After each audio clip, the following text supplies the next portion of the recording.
Welcome to everything you missed in the way back NBA 2K19 MyCareer trailer. In this video, I've picked out certain scenes from the trailer that I feel shows us more than what's at the surface, and can tell us more about what our player's journey might really look like. Keep in mind that a lot of this is speculation. Reason being is because this is the only thing we have of NBA 2K19 MyCareer. So I'm looking deep and I'm speculating on what certain things mean. If you have not seen the way back yet, I would go in the description box. I have placed a link where you can find the video and you can watch the full trailer, and then come back to this video and we'll go in depth. With that being said, let's get right into it. In this scene, we see our player playing for the Shanghai Bears. It's late game, seconds left in the fourth quarter, and we're down 1. Our coach is trying to give us directions, but we cannot understand him because we do not speak the same language. We are seeing our player getting frustrated in this scene, and what I believe is that he first doesn't get drafted in the NBA, so he goes overseas, but obviously this is not working for him. He's getting frustrated. He can't even understand the coach, and so I think this is where he goes from overseas to the D-League. As you can see here, our player was trying to get drafted, and maybe the scene with the Shanghai Bears was after this scene, which is at the draft. So I'm assuming he went from undrafted to overseas. The man to the right is named Corey, and he's here in the draft telling us that don't be naive and we're not ready for the draft. So I'm assuming this guy is our agent.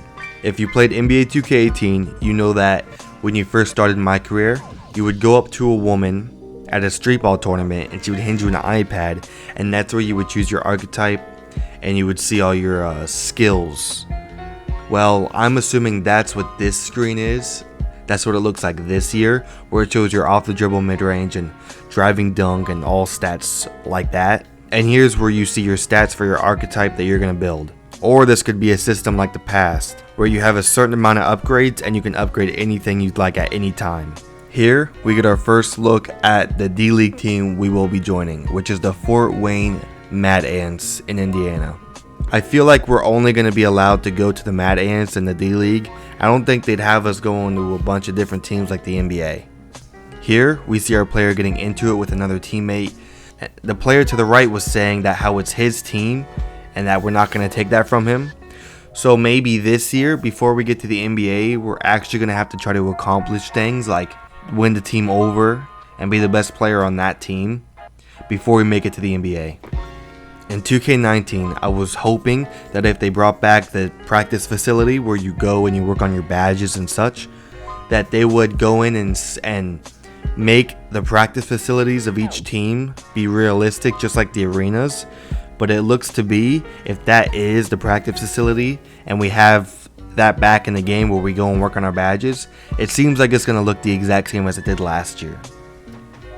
If you look closely, the player is wearing Under Armour apparel. So I'm pretty sure never ever in 2K history have we had Under Armour apparel in the game. We've had Under Armour shoes, no doubt, but we've never had their clothes. So I guess that's something coming new to 2K.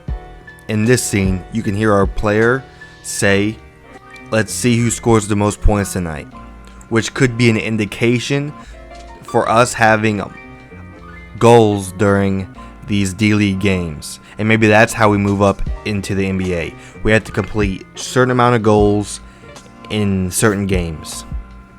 Right here we see our player working out in his apartment or house or whatever, wherever he's at. So maybe this year we can also work out not only in the practice facility but also in our apartment. Maybe we can go in our apartment and explore and stuff like that. Here we can hear Michael Rappaport saying that there's one game left in the season. So maybe after playing almost a whole season in the D-League, or I'm sorry, the G-League, we get to move up and play the last game of the season in the NBA, and from there, we're an NBA player. So yes, Michael Rappaport is in the story mode this year, and I'm assuming he's going to have a big part because they got a celebrity to be in the story mode. So they're not going to give him a little cameo. So what I'm seeing right here, there's another scene right here where he's wearing a collared shirt with the South Bay Lakers G League team logo on it. So I'm assuming he is a G League coach, and that is his role in the story. So that was everything you missed in the way back. If you have any different ideas, or you found certain small things that I haven't found, please leave them in the comments. I would love to read them and maybe think of some more theories. The thing I'm hoping for most in MyCareer this year, which is kind of sad, is skippable cutscenes off rip.